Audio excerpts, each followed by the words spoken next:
what the big deal about Cracker Jack is. Did you ever go and buy a pack of Cracker Jack thinking you're going to get a prize and find no prize in the box? You got to be kidding me. You have got to be kidding me.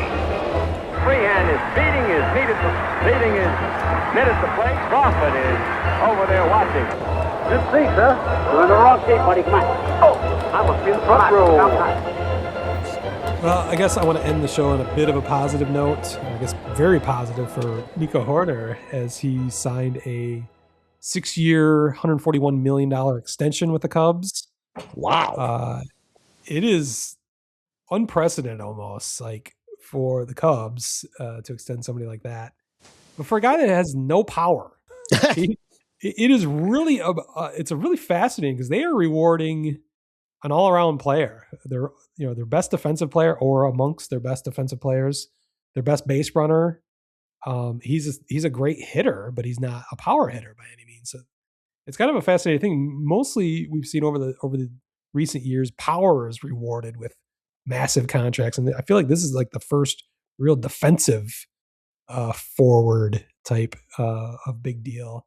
I think it makes sense to me. It's the Ricketts money. I don't begrudge them that. They've got more to spend. And that's something I've beaten down Tom Ricketts and the family and the ownership and how Jed Hoyer has chosen to spend whatever monies they have. You can't call them cheap anymore. As I did for the previous 5 years. If you look at it, they've signed in the 3 signings they've done this offseason into this season, they've spent $500 million on 3 players with Bregman, PCA, and now Nico Hoerner. So they're throwing their cash around. Whether it was the right decision or not, we'll find out. You and I debated a bit on PCA last week.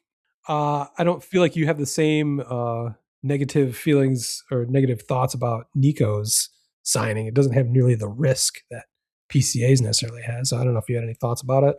Well, I would say like on the surface, like, we've talked about like signing Bregman, but then not signing Tucker. You've just trading for Tucker, not signing Bellinger. Yeah, not signing Bellinger and Tucker, or not signing Tucker and then adding Bregman. You just kind of like just rotating players in and out, right? But what we've heard, from the Cubs brass that it's about intelligent spending. Yes, and I would say on the surface right now, again, we don't know how anything's going to work out, but I would give them this is intelligent spending because they've maximized their dollars by getting 3 solid players and we can only talk about what they've done so far. We can't talk about what may or may not happen.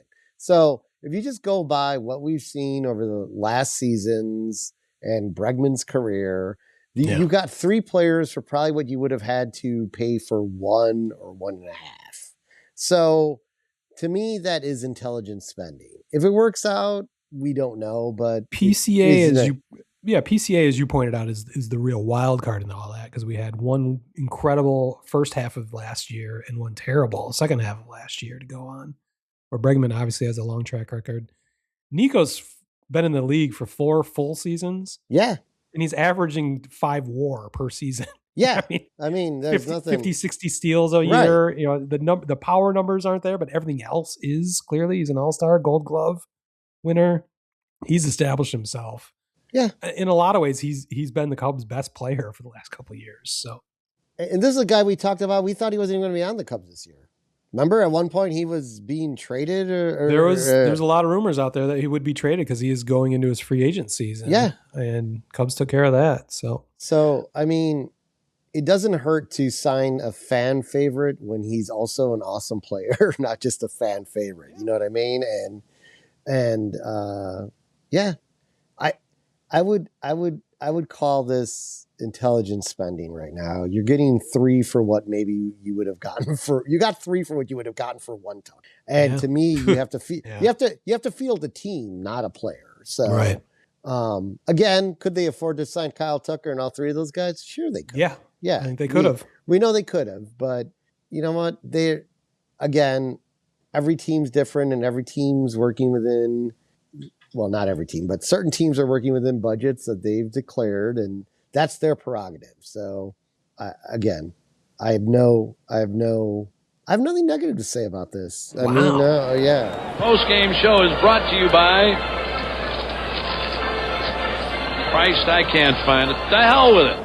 One guy poured beer all over my head. The guy said, how can you take that? I said, look, that man didn't do nothing. He poured some beer on my head. He's just showing he's a White Sox fan. There ain't nothing wrong with that. Sparky, a million thanks for, as always, the most interesting interview. And now today, let's just have a lot of thrilling baseball and not so many fisticuffs.